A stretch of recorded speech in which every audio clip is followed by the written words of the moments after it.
ये तो अब बात वाज़ेह हो गई है कि अगर तेल आपको कल को मिल भी जाता है, जैसे इंडिया को मिला है, तो उनके पास तो फैसिलिटीज़ हैं टू रिफाइन इट।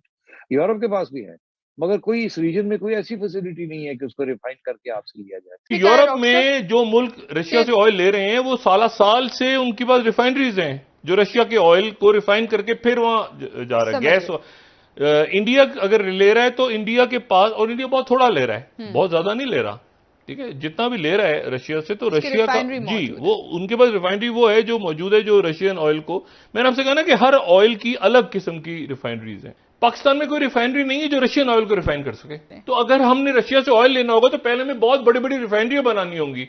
रूसी सफीर के साथ मुलाकात की, उसकी तस्वीर जारी नहीं कितने और पेट्रोल इन्होंने क्या खरीदना है, गंदम क्या खरीदनी है। इंडिया ने कितना पेट्रोल खरीदा है? 3 करोड़ टन।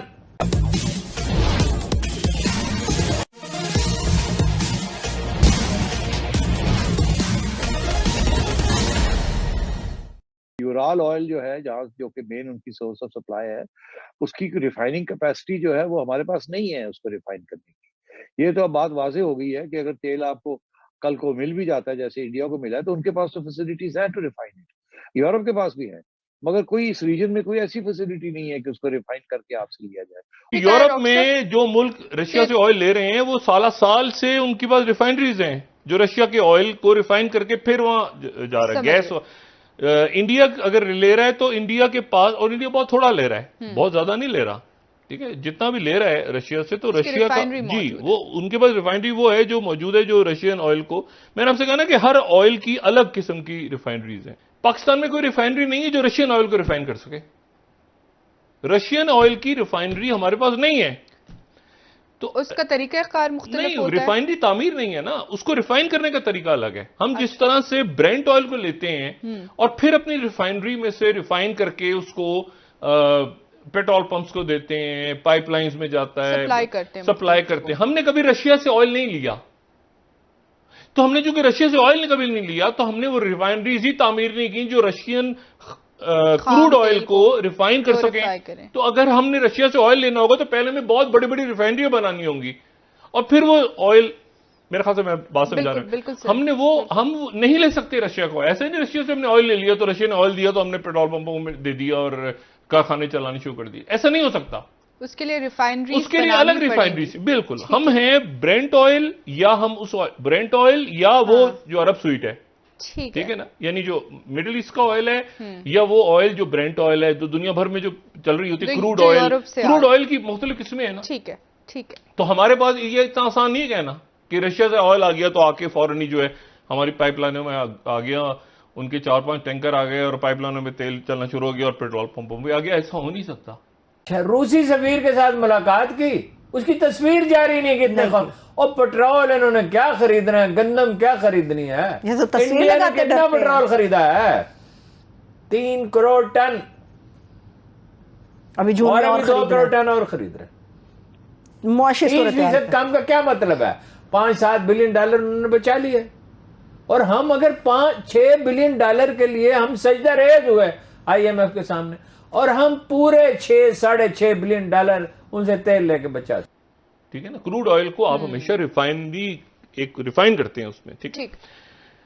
तो ये कहना, यानी रशिया से हमें ऑयल लेना चाहिए, लेकिन फिर लेकिन आ गया, वो रिफाइनरी कहां कैसे लगेगी? हम रशिया से ऑयल नहीं ले सकते। देखें, ऑयल जो है, ये बड़ी एक इंटरेस्टिंग बात, अभी मेरी 2-3 लोगों से बात हुई और मैंने इसको पहले भी एक दफ़ा मेरे ख्याल से स्टडी किया, इसको हम डिस्कस कर चुके हैं, लेकिन ये हम देखेंगे जो ये जो ऑयल है ना दुनिया में, ऑयल ये एक किस्म का ऑयल नहीं है।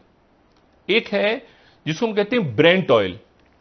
ब्रेंट ऑयल कहते हैं ना, ब्रेंट जो क्रूड ऑयल, खाम तेल आ रहा है, जो ब्रेंट ऑयल। ये ब्रेंट ऑयल वो है जो बरतानिया और यूरोप के अंदर, ये जो नॉर्थ सी है या नॉर्थ वेस्ट यूरोप, यहां से जो ऑयल निकल रहा है वो ब्रेंट है, उसको ब्रेंट कहते हैं। ब्रेंट ऑयल वो है जो यूरोप, ये नॉर्थ यूरोप, नॉर्थ सी, वहां से जो ऑयल है वो ब्रेंट ऑयल है। और जो अमेरिका से, जिसको हम वेस्ट टेक्सास इंटरमीडिएट कहते हैं, WTI, वो WTI जो है, ये इसको जरा थोड़ा सा बड़ा करेंगे, ये इससे इस एक चार्ट से ज्यादा बेहतर एक्सप्लेन हो जाएगा। यानी ब्रेंट ऑयल वो है जो ये ऊपर है, यानी आप समझ, हाँ, यूरोप से जो निकल रहा है वो ब्रेंट ऑयल है। अच्छा, जो अमेरिका की तरफ से ऑयल निकलता है, जो वहां ज्यादा निकाला जाता है, उसको वेस्ट टेक्सास इंटरमीडिएट WTI, ठीक है, तो वो जो है वो अलग ऑयल है। ठीक है, वो ऑयल वो है अलग किस्म का ऑयल है, वो क्रूड ऑयल है, लेकिन वो एक अलग ऑयल है। मैं और वजाहत करता हूं, जो मिडिल ईस्ट का ऑयल है, यानी जो सऊदी अरब से निकलता है, ये वो ऑयल नहीं है जो ब्रेंट ऑयल है, इसको अरब स्वीट कहते हैं, अरब स्वीट, ठीक है ना। और ये अरब स्वीट जो है, ये ऑयल जो है, इसको अरब स्वीट कहा जाता है। ये कुवैत, सऊदी अरब, इधर उधर, ये अलग किस्म का ऑयल है, ये वो ऑयल है ही नहीं जो अमेरिका का ऑयल है या ब्रेंट ऑयल है। अच्छा, फिर उसके बाद जो रशिया से ऑयल निकलता है, वो ये आप देखिए, इसमें आपको लिखा नजर आओगे, उरल के पहाड़ है ना, उरल के पहाड़ों से वो उरल ऑयल कहलाता है। अच्छा, जो ज्यादा ऑयल रशिया से आता है वो उरल ऑयल है। Ural oil. अब पाकिस्तान में जो रिफाइनरीज हैं, जो हमने रिफाइनरीज लगाई हुई हैं, यानी हम वो जो खाम तेल है, खाम तेल को रिफाइनरी में ले जाके रिफाइन करके फिर हम उसमें से बहुत सारी चीजें निकालते हैं, कचरा, कुछ और चीजें बनती हैं, कुछ कचरा निकाले, अच्छा करके मुनासिब करके उसको, है ना, किस तरह से करके हम उसको, तो ये ब्रेंट और WTI का फर्क भी हम देख सकते हैं, आपको पता चल जाएगा। दो बड़े क्रूड ऑयल हैं दुनिया में, ब्रेंट अलग है और ये अलग है WTI, ठीक है ना, ये 60%। और फिर उसके बाद जो है आप चले जाएं तो अरब स्वीट है और रशियन ऑयल है वगैरह वगैरह। तो सबसे पहली बात है कि ऑयल अलग अलग किस्म का है। 2021-22 में भारत ने 316 मीट्रिक टन अनाज का उत्पादन करके एक रिकॉर्ड बनाया है। पिछले वित्तीय वर्ष यानी 2020-21 में भारत ने जो अनाज का उत्पादन किया था, उससे 5.32 मीट्रिक टन अनाज ज़्यादा भारत ने उत्पादित किया है।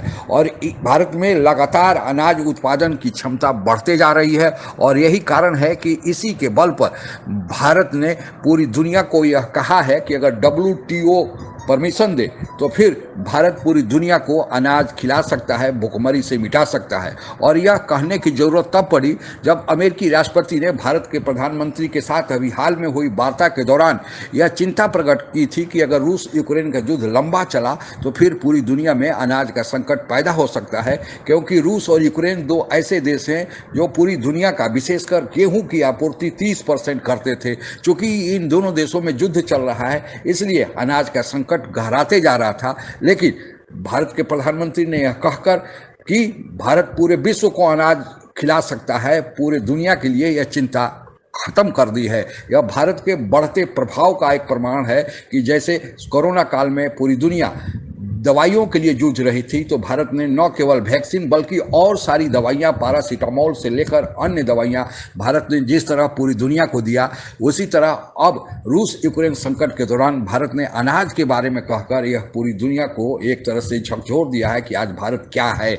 जय जवान जय किसान का नारा हमारे देश के भूतपूर्व प्रधानमंत्री स्वर्गीय लाल बहादुर शास्त्री ने दिया है। अब वह नारा भारत में साकार रूप होता दिख रहा है।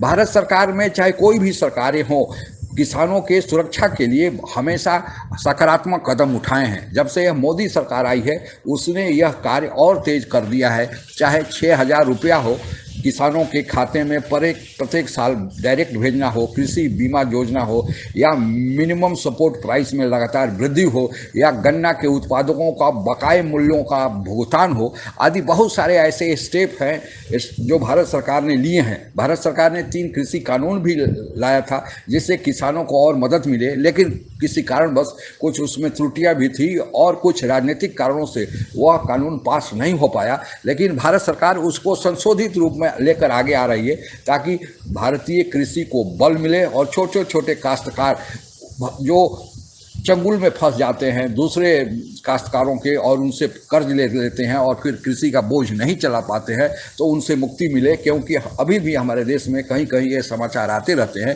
कि कर्ज बढ़ जाने के कारण हमारे देश में किसान आत्महत्या कर रहे हैं। तो भारत सरकार ने जो दावा किया है, यह पूरे विश्व के लिए एक चौंकाने वाली बात है। यह भारत के बढ़ते हुए ताकत का कमाल है और हमें अपने देश के किसानों पर गर्व है। आज के लिए बस इतना ही। जय हिंद। आप अगर हमसे जुड़ा रहना चाहते हैं तो कृपया मेरे चैनल को सब्सक्राइब करें तथा बेल आइकन भी दबा दें ताकि नई वीडियो की जानकारी तुरंत आप तक पहुंच जाए। धन्यवाद। जय हिंद।